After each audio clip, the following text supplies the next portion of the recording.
हमें सीखना है work done by external agent to introduce a dielectric slab in the between the plates of the capacitor completely filled, ठीक है, completely filled and very slowly. ये condition है इसकी दो, मतलब धीरे धीरे फिल करना है डाइलेक्ट्रिक को और कंप्लीटली फिल करना है पूरा। चलो, तो इसमें दो केस होते हैं। Case first, when battery is not connected, मतलब इसका बैटरी कनेक्टेड नहीं है। देखो चार्ज्ड कैपेसिटर, मतलब हमने कैपेसिटर को पहले चार्ज कर लिया बैटरी से और फिर हटा दिया क्या, बैटरी। चलो तो देखो क्या होता है, सब लोग ध्यान से सुनना। इसमें ग्रेविटी का कुछ नहीं करना होता है, ठीक है, ग्रेविटेशनल एनर्जी नहीं देखनी होती है, क्लियर, ये ध्यान रखना, इग्नोर करते हैं उसको। अब बेटा देखो ऐसा समझो,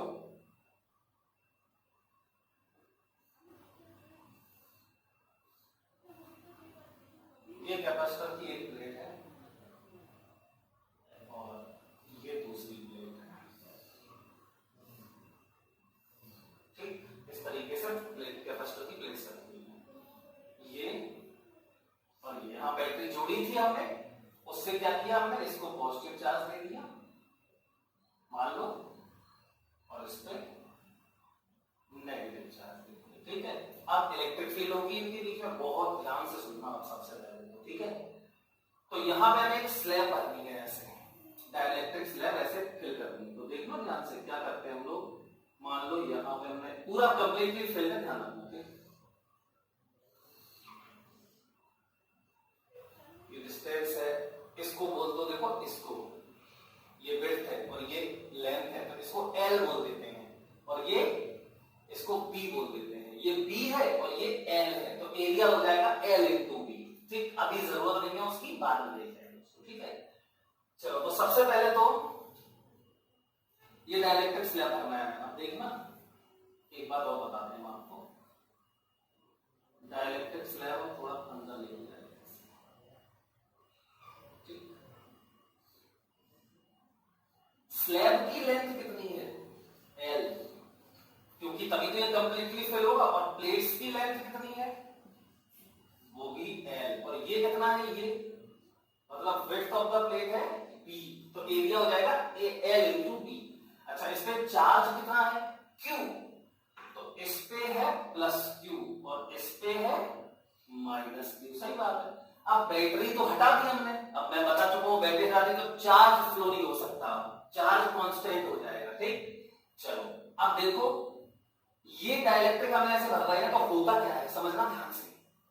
यहां पर आपको पता होगा कि यहां पे क्या इंड्यूस हो जाता है, यहां पे चार्ज इंड्यूस सरफेस पे, याद है, तो यहां सरफेस पे कौन सा चार्ज इंड्यूस हो जाता है, नेगेटिव चार्ज, है ना, और यहां पे कौन सा हो जाता है,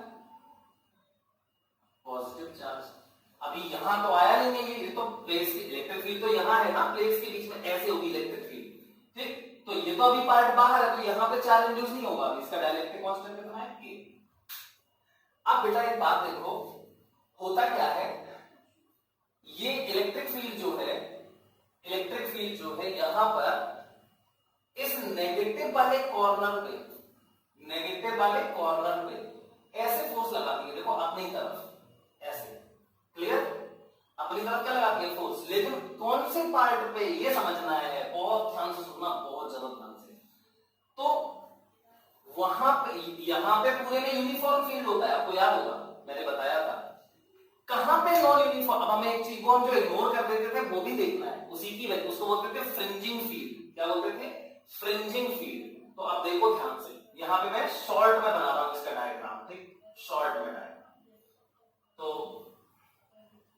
ये कैपेसिटर की प्लेट्स दोनों, यहां देखो ये पॉजिटिव प्लेट, इसी डायग्राम को यहां बनाना है। यहां पे मैंने पूरा डायमेंशन से रिप्रेजेंट कर दिया है, और यहां पे मैं ये डिस्टेंस है D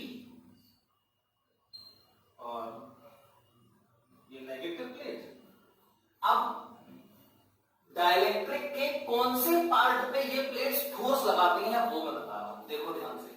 तो आपको याद होगा कि यहां पे फील्ड ऐसी होती थी, ऐसी, यहां से फील्ड लाइन ऐसी जाती थी, ऐसी, याद है, यहां से निकलती थी, यहां फ्रिंजिंग फील्ड इसी को बोलते थे, और ऐसे, याद है, यहां पे भी ऐसे फील्ड होती थी, ऐसे, क्लियर, इसको फ्रिंजिंग फील्ड बोलते थे। अब देखो जैसे ही आपने क्या किया, ये ध्यान रखना, ये मैं बनाऊंगा नहीं पूरा, इतना सब डिटेल में नहीं बनाऊंगा, ये हटा देते हैं, मैं बता दिया मैंने क्या होता है, ठीक। मतलब मैं कहना चाहता हूं कि यहां कॉर्नर पे फील्ड ऐसी होती है, टेंजेंशियल, ऐसी, और बीच में तो यूनिफॉर्म होती है, ऐसे होती है, नीचे सीधी डायरेक्ट ऐसी होती है, ठीक। ये मैं बताना चाहता था, बिल्कुल क्लियरली आपको समझ में आ गया होगा। अच्छा, ऐसा होता क्यों है? क्योंकि यहाँ कॉर्नर होता है, तो कॉर्नर पे चार्ज डेंसिटी ज्यादा होती है, तो वहां ज्यादा फील्ड लाइंस निकलती हैं ऐसे, और यहाँ ज्यादा नेगेटिव चार्ज होगा तो यहाँ टर्मिनेट हो जाएंगे। तो जैसे ही हम डाइलेक्ट्रिक को, मैं छोटा बना रहा हूं थोड़ा, डाइलेक्ट्रिक का छोटा बना रहा हूं ताकि आपको फील हो जाए। अब यहाँ आगे डाइलेक्ट्रिक है, अब डाइलेक्ट्रिक पे यहाँ पे कौन सा चार्ज इंड्यूस होगा? नेगेटिव, यहाँ नेगेटिव, तो यहां पर फील्ड कैसी है? यहां पर फील्ड है ऐसी, ऐसे टेंजेंशियल, यहां पर फील्ड कैसी है? ऐसी टेंजेंशियल, ई मान लेते हैं, ई है, ई पता नहीं है मुझे कितनी है, लेकिन मान लेते हैं ई है। चलो, अब इस ई की वजह से देखो नेगेटिव चार्ज पे फोर्स कहां लगेगा? नेगेटिव चार्ज पे फोर्स लगता है इलेक्ट्रिक फील्ड का उल्टा, मतलब कि इस नेगेटिव चार्ज पे ऐसे फोर्स लगेगा, एफ, ऐसे इस नेगेटिव पे, यहां पॉजिटिव आता है, हाँ, इस नेगेटिव पे ये पॉजिटिव वाली प्लेट अपनी तरफ खींचेगी ऐसे, इलेक्ट्रिक फील्ड की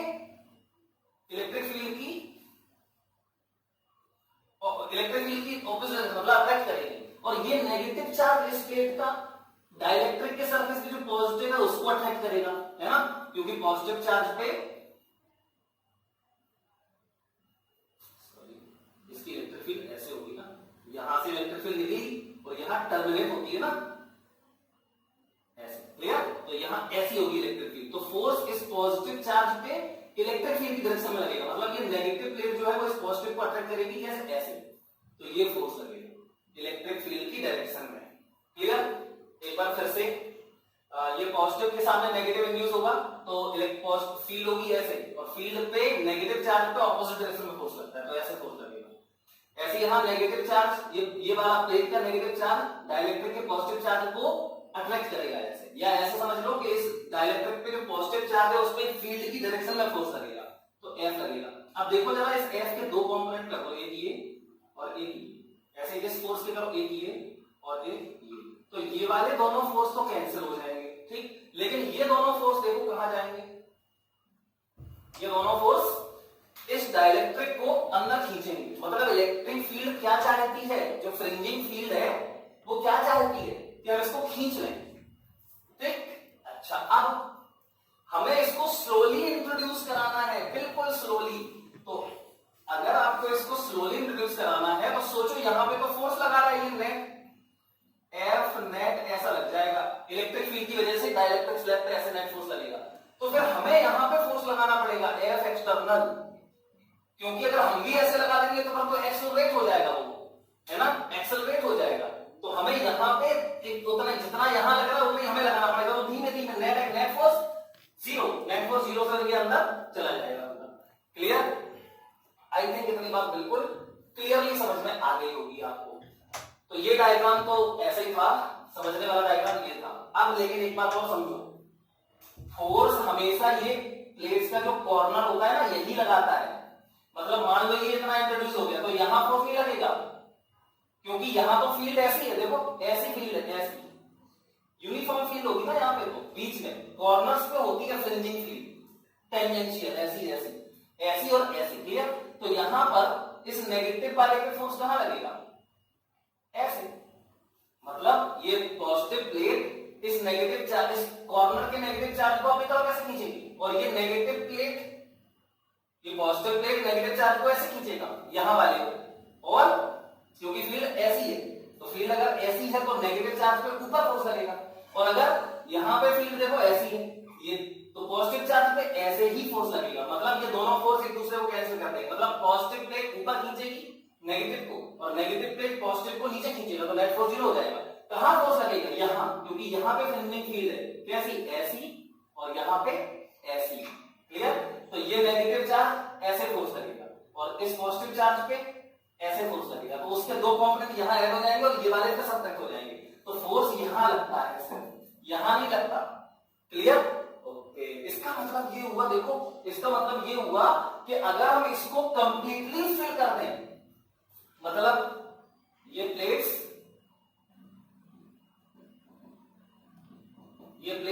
और यहां बिल्कुल कंप्लीटली फिल हो गया, देखो ऐसा।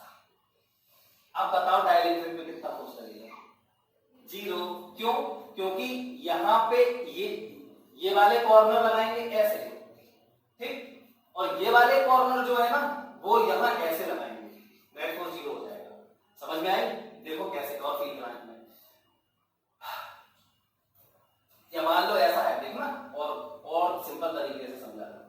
मान लो ये डाइलेक्ट्रिक बड़ा होता, मान लो ये डाइलेक्ट्रिक बड़ा होता, ठीक, तो ये वाले कॉर्नर जो है प्लेट के वो यहां नेगेटिव इंड्यूस करते, यहां नेगेटिव होता और यहां पे पॉजिटिव इंड्यूस करते, तो ये देखना ध्यान से, यहां पे ऐसे फोर्स लगता, ऐसे फोर्स लगाता, ये प्लेट ऐसे फोर्स लगाती, तो उसके दो कंपोनेंट अंदर जाते, ठीक, समझ में आई बात कि नहीं? यहां पे फील्ड ऐसे होगी, यहां पे फील्ड ऐसे होगी, यहां पे फील्ड ऐसे होगी, यहां पे फील्ड ऐसे होगी। अब देखो इस नेगेटिव वाले पे फील्ड यहां है तो फोर्स यहां लगेगा F, इसका ये कंपोनेंट और ये कंपोनेंट ये तो कैंसिल हो जाएगा यहां से। अब देखो यहां पे फील्ड कैसी है, यहां पे फील्ड ऐसी है, तो इस पॉजिटिव पे फोर्स यही लगेगा F, और इसका एक कंपोनेंट यहां और एक कंपोनेंट यहां आएगा, तो ये वाले ऐड हो जाएंगे, बिल्कुल ऐसे। यहां देखो, यहां पर क्या होगा, फील्ड देखो ऐसी है तो नेगेटिव चार्ज पे फोर्स ऐसे लगेगा, और यहां फील्ड ऐसी है तो पॉजिटिव चार्ज पे, डाइलेक्ट्रिक के पॉजिटिव चार्ज पे फोर्स ऐसे ही लगेगा, तो यहां पे ऐसे और ऐसे दो कंपोनेंट आ जाएंगे फोर्स के। तो देखो ये वाले इस एंड को यहां खींचेगा और इस एंड को यहां खींचेगा, प्लेट का एंड डाइलेक्ट्रिक को यहां फोर्स ऐसे लगाएगा और यहां फोर्स ऐसे लगाएगा, तो नेट फोर्स 0 हो जाएगा। तो जब ये कंप्लीटली फिल हो जाता है तो नेट फोर्स 0 हो जाता है। क्लियर? चलो इतनी बात तो क्लियर हो गई, बहुत जरूरी है, अभी इसका आगे काम आएगा बहुत ज्यादा। चलो भैया ये लिख लेना पूरा। तो कह रहा है अभी हम ये भी निकालेंगे कितना फोर्स लगेगा डाइलेक्ट्रिक पे, कैपेसिटर की प्लेट कितना फोर्स लगाएगी ये भी निकालेंगे। तो नेट फोर्स यहां पे लग रहा है तो F एक्सटर्नल यहां पे लगना चाहिए और इसके बराबर लगना चाहिए, ठीक। अब मुझे F तो पता ही नहीं है, ये F एक्सटर्नल है कितना मुझे नहीं पता, क्योंकि मुझे ये नहीं पता F नेट। तो अब मैं क्या करूं फोर्स निकालने के लिए, वो क्या बोलते हैं वर्क डन निकालने के लिए, ठीक है। तो देखते हैं अब हम वर्क डन निकालने के लिए क्या करते हैं, बिल्कुल ध्यान से सुनना।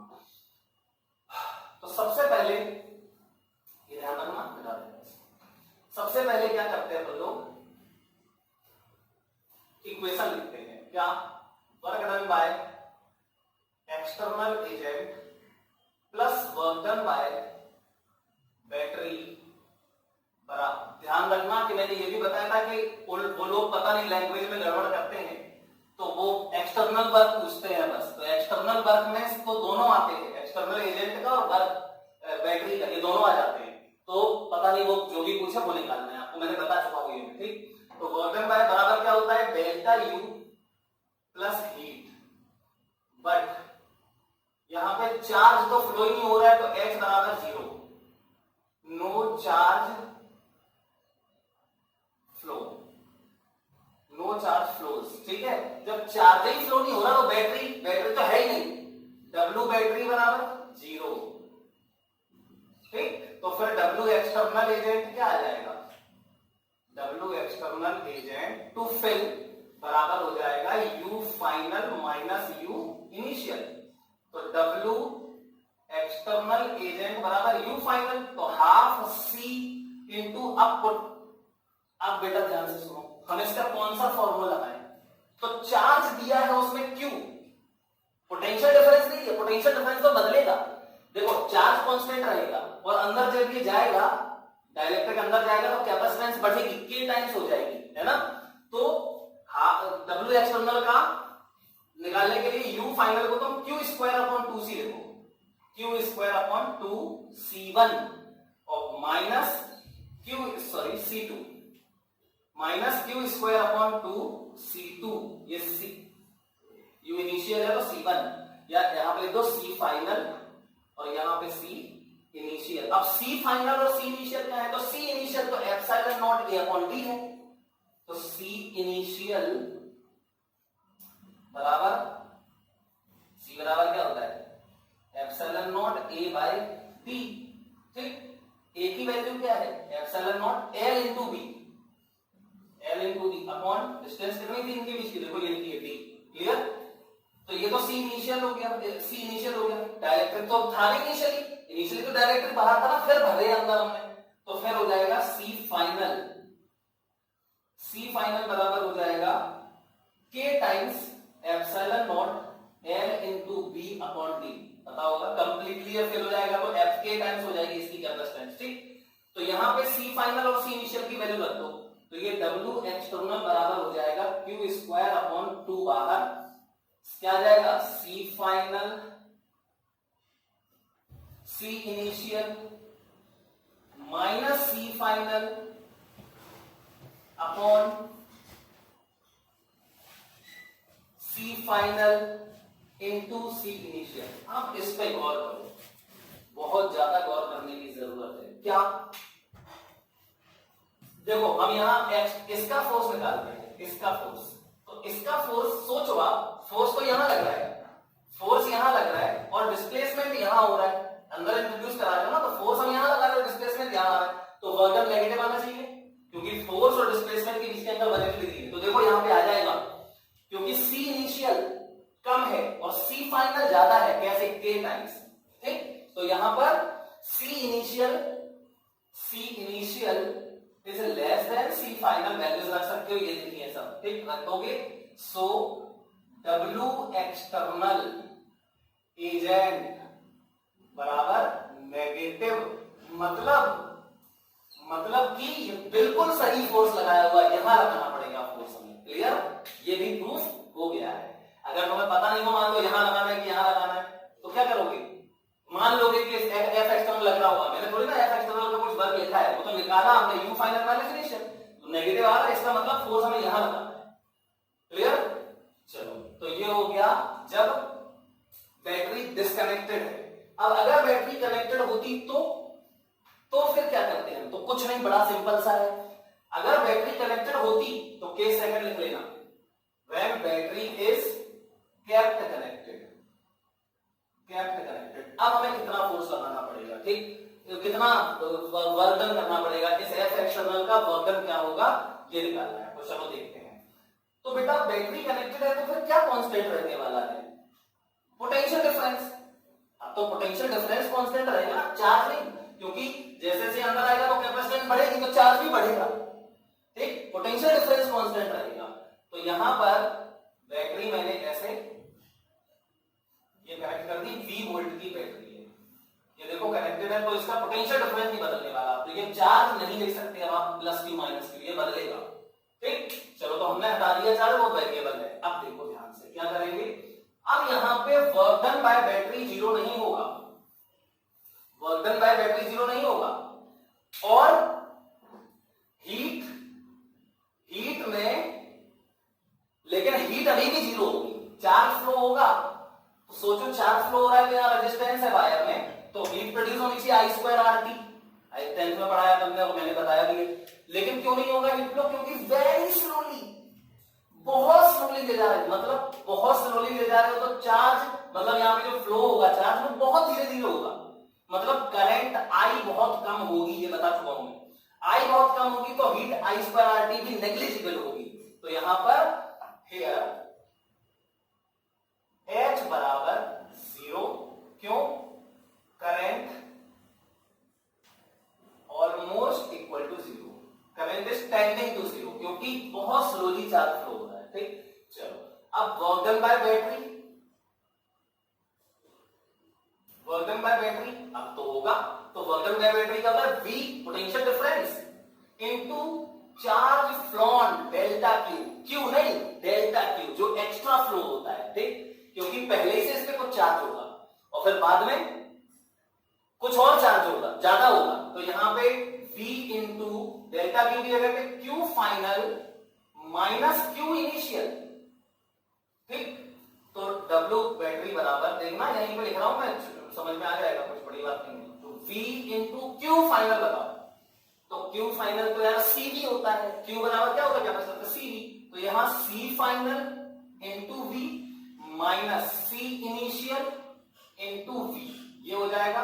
अब देखो V कॉमन ले लो तो ये हो जाएगा V स्क्वायर बाहर और C final minus C initial, तो C final minus C initial, C final ये लिखा हुआ है, C इनिशियल ये लिखा हुआ है, बाकी मतलब इसमें यहां पे आपको डालना पड़ेगा। तो क्या लिखना है, इसी इक्वेशन W, ये वाली जो इक्वेशन है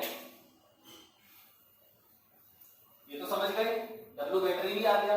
हमें क्या चाहिए था, W एक्सटर्नल एजेंट, तो W external agent plus W battery, और W बैटरी देखो ये लिखा हुआ है, ठीक, W बैटरी यहां डाल दो, इसको उधर ले जाओ, खत्म, सॉल्व हो गया। और यहां पर अब U फाइनल और U इनिशियल ये नहीं लिखोगे आप, समझे ना, क्यों नहीं लिखेंगे, अरे यार क्यू स्क्वायर अपॉन 2C थोड़ी लिख दोगे एनर्जी को, क्योंकि क्यू तो वेरिएबल होता है। तो क्या करोगे, क्या करोगे, कुछ नहीं, delta U, you final minus you initial, तो यू फाइनल हो जाएगा हाफ CV स्क्वायर यूज करो ना, क्योंकि V कांस्टेंट है, तो half C final into V square, और U इनिशियल आ जाएगा half C initial into V square. अब ये देखो वैल्यूज, ये C इनिशियल C फाइनल ये लिखा हुआ है, ये लिखा हुआ है W बैटरी, इसमें डालना है इस इक्वेशन में, और W एक्सटर्नल एजेंट आपको निकाल के मुझे दिखाना है, बताना है सब कुछ, ठीक है। तो ये इतना क्लियर होगा आई थिंक। अब हम लोग ये निकालेंगे कि ये जो फोर्स है ना, ये लग रहा था यहाँ पे F एक्सटर्नल लग रहा था, और यहाँ पे F फ्रिंजिंग फील्ड की वजह से लग रहा था, F फील्ड, ठीक। तो F एक्सटर्नल कितना है ये निकालना है, ठीक, चलो निकालते हैं।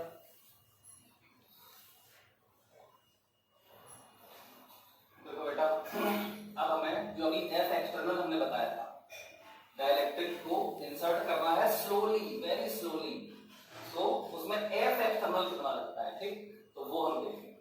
तो पहला इसका दो केस होंगे, फिर से वही, एक बार बैटरी कनेक्टेड है, battery is kept connected at the time of introduction of dielectric slab, and second case battery हटा देते हैं। तो पहला केस देखते हैं, बैटरी केप्ट कनेक्टेड, मतलब पोटेंशियल डिफरेंस V बराबर कांस्टेंट। चलो तो पहले तो इसका डायग्राम मैं आपको समझाता हूं, देखो क्या है।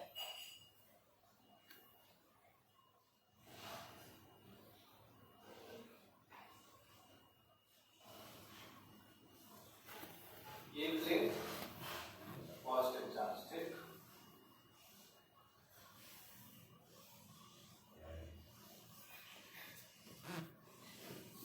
यहां बैटरी जोड़ूंगी, ठीक है। चलो दूसरी plate,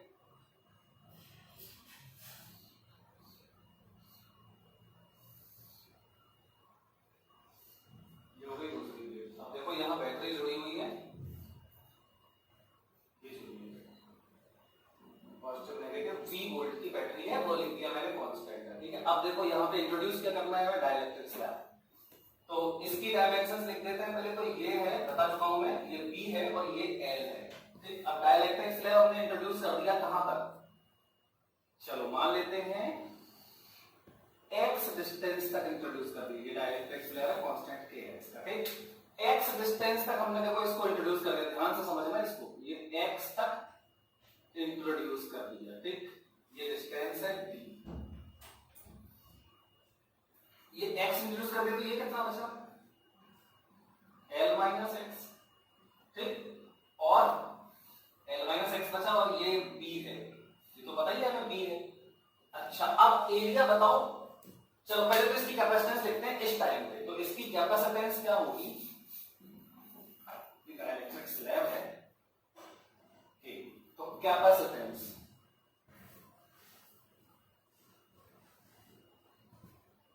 when slab is inserted up to x distance। चलो देखते हैं। तो बेटा अब इसको क्या करोगे, देखो कितना सिंपल है ये, है ना। दो कैपेसिटर हो गए, कितने कैपेसिटर हो गए, दो। कैसे, देखो एक कैपेसिटर तो हो गया ये एयर वाला, ठीक, ये हो गया एयर कैपेसिटर, और ये हो गया डाइलेक्ट्रिक वाला कैपेसिटर, ठीक। ये दोनों यहां आपस में जुड़ गए, और जुड़े किससे हैं, ये देखो बैटरी से, ठीक। तो इसका पोटेंशियल डिफरेंस और इसका पोटेंशियल डिफरेंस सेम हो गया, देखो इसका और इसका सेम पॉजिटिव के बराबर, ठीक, और इसका सेम नेगेटिव के बराबर। तो इसका पोटेंशियल डिफरेंस का पोटेंशियल डिफरेंस बराबर हो गया, ठीक। तो सी एयर और सी डाइलेक्ट्रिक, फॉर्मूला क्या होता है। अब देखो डाइलेक्ट्रिक वाला जो है इतना पार्ट है, सिर्फ इतना, ये दिख रहा होगा, देखो ये इतना, तो ये इतना ही पार्ट तो है कंप्लीटली फिल्ड डाइलेक्ट्रिक से, और ये पूरा एयर में है, ठीक। तो C equivalent potential difference same है, तो कौन सा ऑर्डर हो गया, पैरेलल। तो पैरेलल में C बराबर क्या हो जाएगा, C air plus C dielectric. चलो तो C बराबर, पहले C एयर बताओ। तो एयर वाले का एप्सिलॉन नॉट ए, एरिया कितना है, एरिया है देखो B इंटू इतना, ठीक, B इंटू इतने तो बचा ये वाला एरिया, तो B into L minus x, epsilon not a की जगह पे आ जाएगा B into L minus x upon T, और प्लस डाइलेक्ट्रिक वाला तो वो तो K टाइम्स होता है, तो K एप्सिलॉन नॉट एरिया, तो एरिया इसका देखो ये है x और ये है B, x इंटू B, ठीक। तो x into B upon D, ये हो गया। इसमें से कॉमन ले लो, तो कॉमन देखो क्या है, C बराबर epsilon not B upon D, ये कॉमन आ जाएगा, अंदर क्या बचेगा, L minus x plus KX, ठीक। इसमें से फिर से देखो C बराबर epsilon not A upon D, इसमें फिर कॉमन लो, तो x x ये है, तो L प्लस इसमें से x कॉमन ले लो, तो क्या बचेगा, K माइनस 1 बचेगा, ठीक। ये हो गया L प्लस x, देखो ये x कॉमन लिया तो K और ये माइनस 1, ठीक। ये हो गया C, ये C आ गया। चलो तो मतलब C x का फंक्शन है, देखो है ना। अब इसी में तुम अगर x बराबर 0 कर दो, करो x बराबर 0, मतलब ये बिल्कुल इंट्रोड्यूस ना हुआ होता, तो ये हटा दो, तो यहाँ x की वैल्यू 0 हो जाएगी, तो x बराबर 0 डालो तो ये पूरा 0 हो गया। तो देखो एप्सिलॉन नॉट, सॉरी यहाँ पे b है, epsilon not b into L upon D, और b इंटू एल हो जाएगा एरिया a, तो epsilon not a upon D आ जाएगा पूरा एरिया। क्लियर आ गया भाई, एयर वाली कैपेसिटेंस बन जाएगी, और पूरा इंट्रोड्यूस कर दो, तो पूरा इंट्रोड्यूस कर दोगे अगर, तो x किसके बराबर हो जाएगा, l के बराबर हो जाएगा, ये x जो है वो पूरा l के बराबर हो जाएगा, तो यहां डाल दो l, ठीक। तो l डालोगे तो l प्लस l इंटू के माइनस l, तो l कैंसिल हो जाएगा, l इंटू के आ जाएगा, और l इंटू भी हो जाएगा a, और ऊपर k से मल्टीप्लाई है, तो एप्सिलॉन नॉट पूरा area upon d into k, तो k टाइम्स हो गई, देखो l पूरे में एयर है, अगर उसकी जो कैपेसिटेंस होती अगर पूरा इंट्रोड्यूस कर दें तो k टाइम्स हो जाएगी, ठीक। चलो अब हमें क्या चाहिए, एक्सटर्नल फोर्स। कहां लगा रहे होंगे हम एक्सटर्नल फोर्स, पहले तो मैं ये बता चुका हूं आपको, इसमें यही मान लेते हैं पूरा L है ये, तो यहां एक्सटर्नल फोर्स हम यहां लगा रहे होंगे F एक्सटर्नल, ठीक।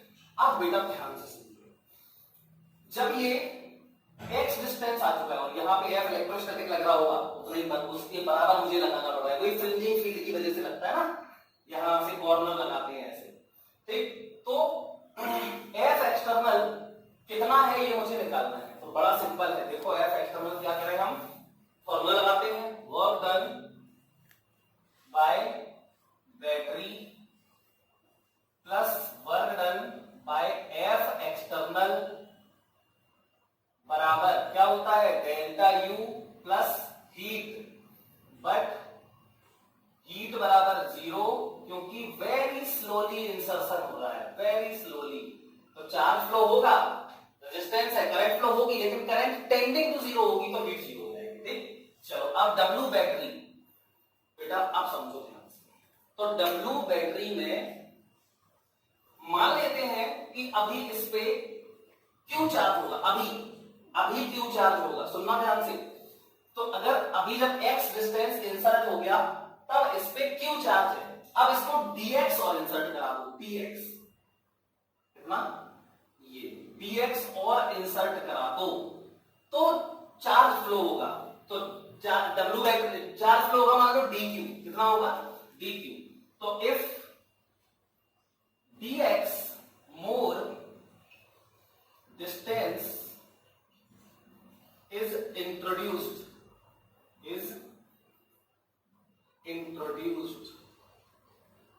डाइलेक्ट्रिक और इंट्रोड्यूस करा दिया, देन अब देखना बेटा ध्यान से, dq बराबर बताओ पहले। तो dq बराबर होगा q final minus q initial. ठीक, मतलब जब x पे था तब तो चार्ज होगा यहाँ पे, वो है q इनिशियल, और फिर dx इंसर्ट किया तो dq चार्ज और फ्लो हो गया होगा, तो वो dq कितना होगा, q final minus q initial. तो q final minus q initial, अब देखो q फाइनल बताओ, तो q बराबर cv, तो c कितना हो गया। अब देखो जब x dx और इंट्रोड्यूस करा दोगे तो c की जगह पे यहां x की जगह पे क्या आ जाएगा, x प्लस dx, मतलब c बढ़ जाएगा। तो यहां पर हो जाएगा q फाइनल की जगह पे c plus dc into v, q बराबर cv।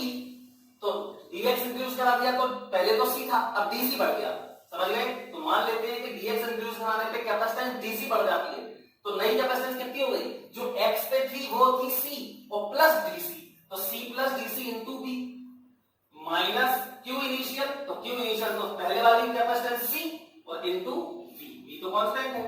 तो यहां पर देखो dq बराबर क्या हो गया, मल्टीप्लाई करो इसका तो cv कैंसिल हो जाएगा, तो ये आ जाएगा dc v इंटू dc। तो ये तो हो गया जो चार्ज फ्लो हुआ dq। चलो बहुत बढ़िया, अब work done bye u initial और u फाइनल, ये डेल्टा u है, इसको डेल्टा u को देखो अपन क्या कर रहे हैं, dx लेके जा रहे हैं, dx, तो dx लेके जा रहे हैं तो इसको तुम क्या करो, du लिख दो, change in potential energy du। क्यों, क्योंकि ज्यादा चेंज नहीं होगी, क्योंकि dx ले गए तुम तो अभी x पे थी पोटेंशियल एनर्जी u, फिर du x dx ले गए तो चेंज हो जाएगा du। ठीक, तो w बैटरी हो जाएगा, इसमें लिख दो, तो w बैटरी आ जाएगा v into dq plus wf external. अब देखो कितना डिस्टेंस डिस्प्लेस हुआ, dx, और फोर्स यहां लग रहा है तो ये लगेगा, ये होगा नेगेटिव, तो minus f external into dx।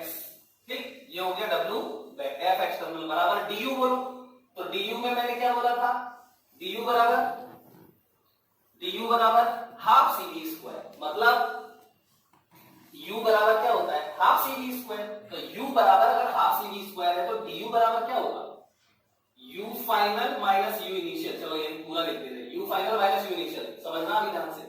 तो u फाइनल कितना आएगा, u फाइनल आएगा half c plus dc into v square minus u initial कितना होगा, half c into v square. देखो इनिशियल u इनिशियल है जब कैपेसिटेंस c थी, ये लिखिए, जब ये x तक इंट्रोड्यूस था, ठीक, तो हाफ cv स्क्वायर, और जब ये dx और इंट्रोड्यूस हो गया तो हाफ cv स्क्वायर, तो c नई वाली half c plus dc into v square. ठीक, तो ये v इंटू dq की जगह पे देखो कहां गया dq, ये है, तो v into dc minus f external into dx बराबर, इसका मल्टीप्लाई करो half cv square, half cv square खत्म हो जाएगा, तो ये आ जाएगा half v square into dc, ये बचेगा। ठीक, चलो तो ये v स्क्वायर इंटू dc इसको ले जाओ उस तरफ, तो ये हो जाएगा f एक्सटर्नल इंटू dx, मतलब इसको इधर ले आए तो फिर ये वाला इधर लेके आओ, तो ये v स्क्वायर dc और ये हाफ v स्क्वायर dc, ये बचेगा half v square into dc। अब dx को इधर ले जाओ तो देखो ये आ जाएगा एफ एक्सटर्नल बराबर वी स्क्वायर अपॉन 2 और into DC upon dx.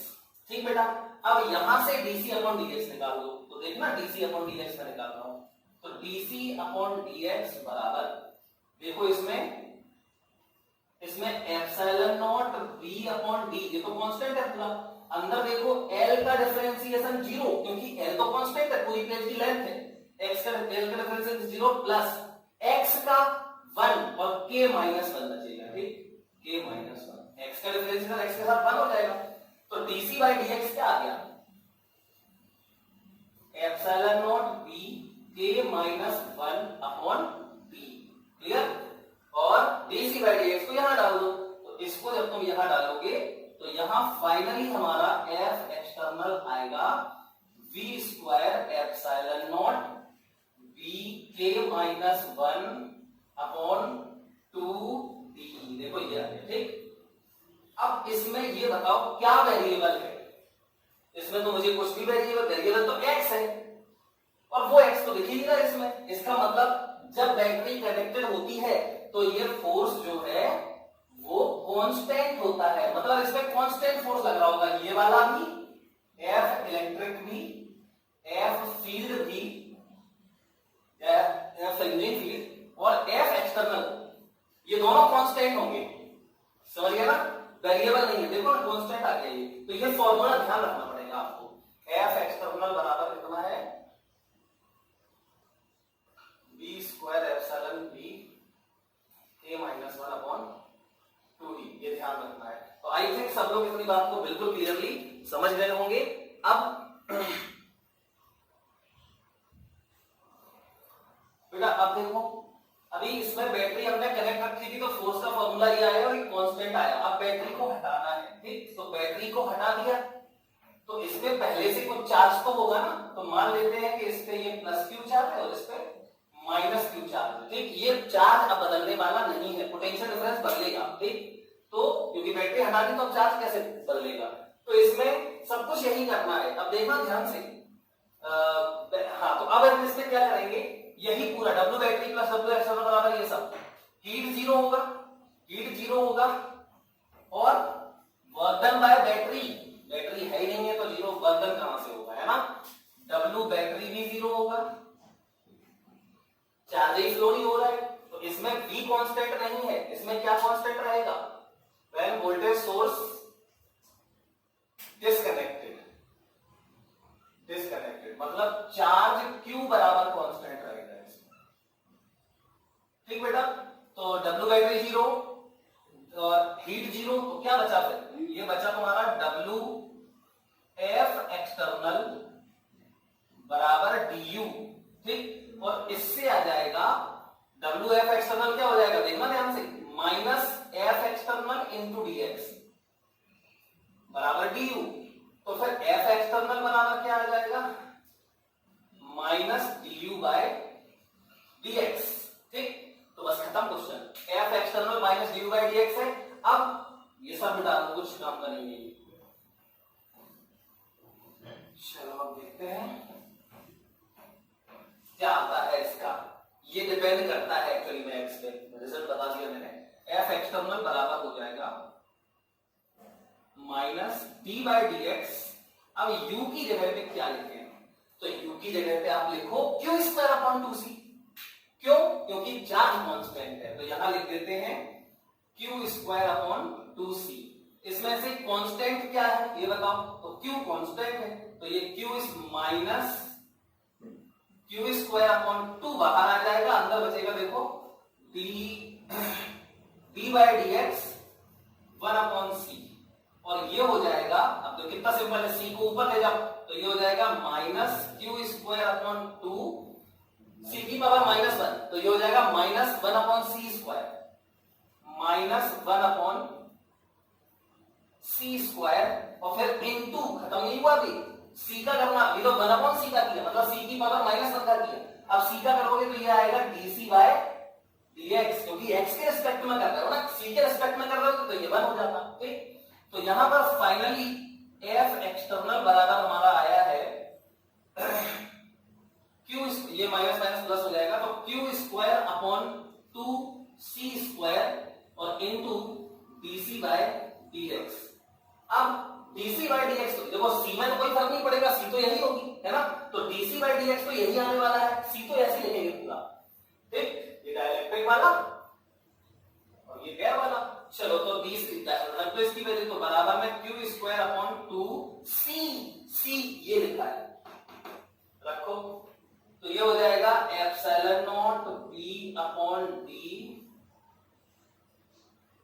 Epsilon not b upon d l plus x के माइनस 1 का होल स्क्वायर, और इसका c स्क्वायर है ना, तो इसका भी स्क्वायर हो जाएगा, ये 2 है, 2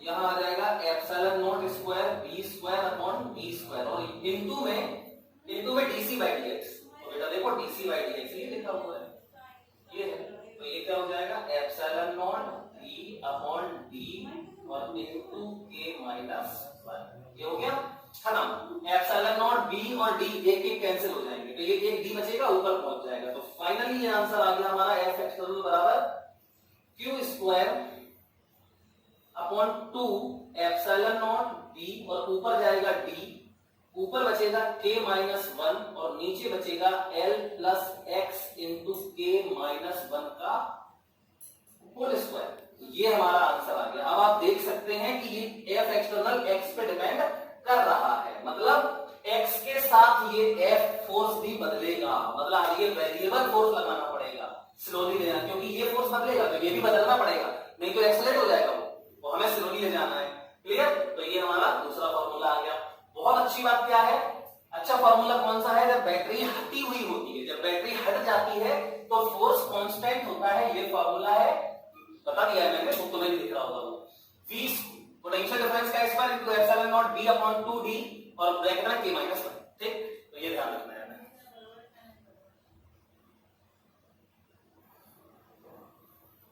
देखो बेटा ये HCB का एक क्वेश्चन हमने उठाया है, इलेक्ट्रिक स्लैब पे जो फोर्स लग रहा है उसके रिलेटेड, तो उसने क्या बोला है कि ये एक डाइलेक्ट्रिक है पूरा, जिसका आधा पार्ट K1 कांस्टेंट का है और आधा पार्ट K2 कांस्टेंट का है, और ये आपस में जुड़े हुए हैं, ठीक। इस पूरी स्लैब को इस तरीके से भरा गया है कि ये आधा K1 वाला इस प्लेट में, इस वाले ये दो कैपेसिटर्स हैं, इनकी ब्रेड्थ सेम है और लेंथ L1 और L2 है, क्लियर, बीच की डिस्टेंस दोनों की d है, सेम है। इसको हमने जोड़ रखा है V1 बैटरी से और इसको जोड़ रखा है V2 बैटरी से, क्लियर।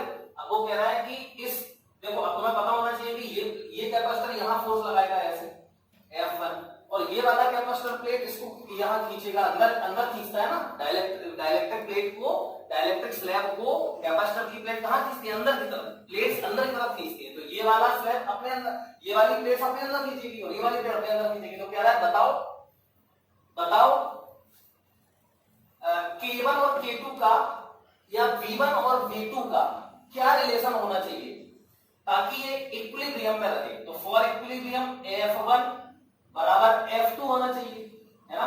अब F1 बराबर F2, अब F का फॉर्मूला पता होना चाहिए, तो ये देखो बैटरी से कनेक्टेड है, और जब बैटरी से कनेक्टेड होती है तो फोर्स कांस्टेंट होता है, फॉर्मूला ये होता है, और आपको याद होगा कि इस फॉर्मूले में ये लेंथ नहीं आती, ये ब्रेड्थ आती है, तो ब्रेड्थ तो प्लेट की सेम है, देखो B आता है, तो ब्रेड्थ दोनों की सेम और डिस्टेंस d भी दोनों की सेम है, K1 K2 दिया है, तो F1 बराबर F1 क्या हो जाएगा, देखो रखो इसमें, तो ये हो जाएगा V1 square epsilon not b into K1 minus 1 upon d 2d, और बराबर ये हो जाएगा V2 square epsilon not b, यहां V2 को जोड़ा है, epsilon not b K2 minus 1 upon 2d, तो देखो 2d epsilon not b 2d epsilon b खत्म, तो V1 अपॉन V2 बराबर हो जाएगा K2 minus 1 upon K1 minus 1 का अंडर रूट, क्लियर, सिंपल सा क्वेश्चन था, आई थिंक सब लोग समझ गए होंगे इसको।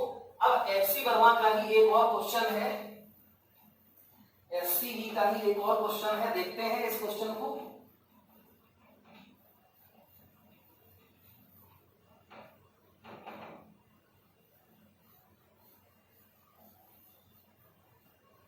देखिए कह रहा है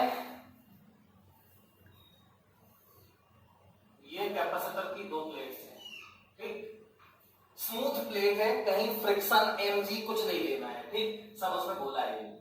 अच्छा यहाँ पे एक बैटरी जोड़ दी है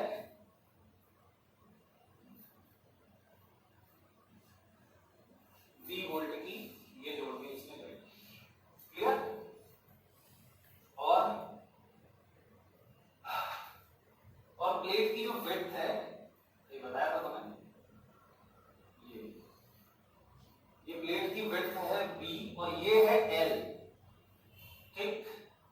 तो जैसे यहां पर ये है b और ये है पूरी l, समझ गया ना, इतना ध्यान रखना, ये l। और यहां पे इसमें मैंने बोला ग्रेविटी नहीं लेनी है, कहीं कोई फ्रिक्शन नहीं लेना है, उसने बोला है, ठीक। तो कह रहा है कि स्लैब है,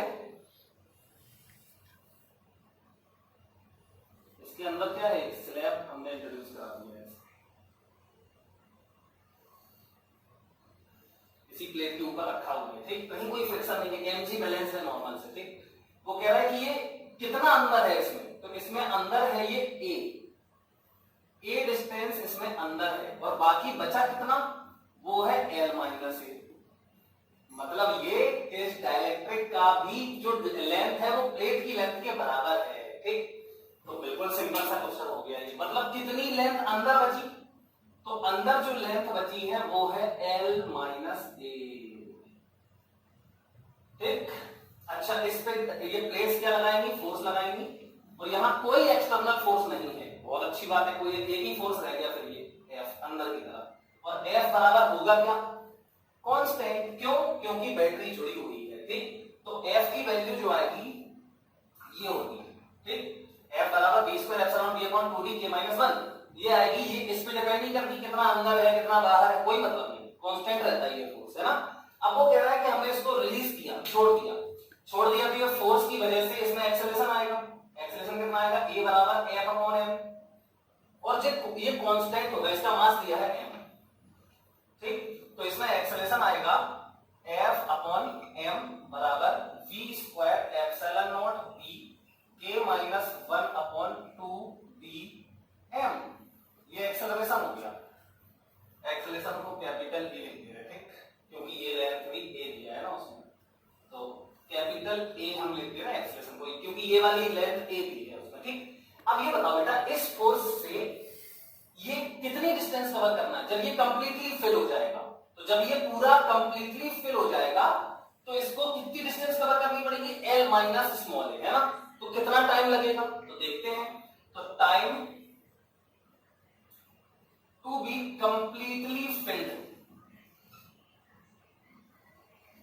क्या हो जाएगा, t1 मान लेते हैं, ठीक है। t1 बराबर, अब कांस्टेंट इनिशियल वेलोसिटी क्या है इसकी, इनिशियल वेलोसिटी u बराबर 0 है। अभी इसको रिलीज यहां से किया है, तो s बराबर ut plus half a t square लगा, तो ut 0 है, तो half a into T square s बराबर, है ना, s की जगह पे l माइनस a, तो l माइनस a बराबर हाफ a t1 स्क्वायर, तो t1 बराबर हो गया 2 l minus a upon capital A under root, और कैपिटल A की वैल्यू हमें पता है, ये लिखा हुआ है, ठीक। अच्छा चलो, यहां से ये कंप्लीटली फिल हो गया। सोचो जब ये यहां कंप्लीटली फिल हो गया होगा ऐसे, तब इसके पास कुछ वेलोसिटी आ गई होगी, सोचो, है ना। और यहाँ पे नेट फोर्स 0 हो गया होगा, क्योंकि पूरा कंप्लीटली फिल है। ये वाला पार्ट ऐसे लगा रहा होगा फोर्स, और ये वाला कैपेसिटर का एंड ऐसे लगा रहा होगा, तो नेट फोर्स 0 हो जाएगा, याद है, ओके। तो यहाँ पे 0 फोर्स हो गया जब ये कंप्लीटली फिल हो गया, और इतना टाइम लगा। अब यहाँ वेलोसिटी होगी इसके पास, तो फिर ये रुकेगा नहीं, बाहर जाएगा। बाहर जाएगा तो फिर देखो, जैसे ही बाहर जाएगा तो यहाँ ये कैपेसिटर अंदर खींचना शुरू कर देगा इसको, मतलब रिटार्डेशन शुरू हो जाएगा, ठीक। तो कंप्लीटली फिल होने के बाद जब ये आगे निकलेगा, तो ये वाला कॉर्नर यहाँ तो लगा नहीं पाएगा, क्योंकि यहाँ तो डायरेक्टली नहीं रहेगा। यहाँ जैसे निकलेगा तो ये वाला कॉर्नर इसको अंदर खींचने लगेगा, उतने ही फोर्स से, उतने ही एक्सेलरेशन से रिटार्ड करेगा, ठीक। तो फिर ये बाहर कितना चला जाएगा, जितना अभी ये बाहर है ना, उतना यहाँ बाहर चला जाएगा ये, क्लियर। क्योंकि तभी वेलोसिटी 0 होगी, क्योंकि कांस्टेंट फोर्स के अंदर में एक्सेलरेशन और कांस्टेंट फोर्स के अंदर में रिटार्डेशन हो रहा है, तो वेलोसिटी अभी 0 है, फाइनली 0 होने पे ये उतना ही बाहर हो जाएगा, जितना ये अभी बाहर है उतना ही बाहर हो जाएगा। तो बताओ कितना अंदर चला, मतलब कितनी डिस्टेंस से कवर की। तो सोचो, ये पूरा L कंप्लीटली फिल हो गया, अब इसको बाहर कितना जाना है, यहाँ कितना जाना है, फिर से L माइनस A ही तो जाना है, और जैसे ही L माइनस A जाएगा यहाँ रुक जाएगा, रुक जाएगा तो फिर वापस आएगा, फिर यहाँ रुकेगा और फिर यहाँ रुकेगा। क्या कर रहा है ये, ऑसिलेशन कर रहा है ना। तो कह रहा है कि ऑसिलेटरी मोशन का टाइम पीरियड बता दो कितना होगा। तो टाइम पीरियड क्या होता है, यहां से फिर यहीं तक आने का टाइम, ये तो होता है टाइम पीरियड। यहां से फिर यहीं तक आने का टाइम, तो कितने बार टाइम लगेगा देखो, एक बार में यहां, पहले तो यहां से यहां तक का T1, फिर अंदर से फिर L माइनस से जाना है T2, फिर अंदर L माइनस से आना पड़ेगा, फिर कंप्लीटली फिल्ड होगा तो फिर L माइनस से चलेगा और फिर बाहर L माइनस से, मतलब T1 का 4 टाइम्स लगेगा। तो टाइम पीरियड ऑफ ऑसिलेशन